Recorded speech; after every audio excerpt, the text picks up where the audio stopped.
Hello, today I'm going to show you how to change the time format on computer or laptop on Windows 10.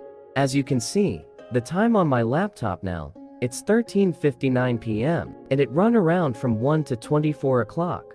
So today, I will change it to run from 1 to 12 o'clock, and after 12, it will back to 1. So let's start it. Right-click on the time and click on Adjust Date and Time.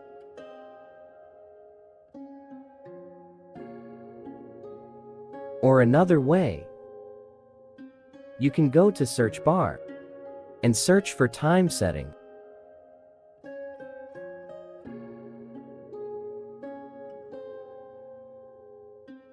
And click on Date Time and Regional Formatting.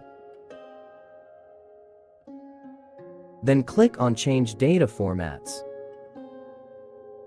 Then change from 9:40 to 9:40 a.m.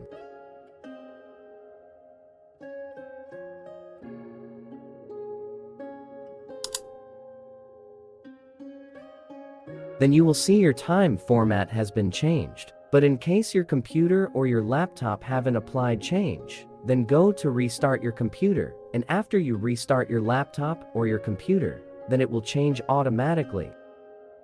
Okay, thanks for watching, and if you like this video, then please subscribe and kindly hit the like button. See you in the next video. Bye for now.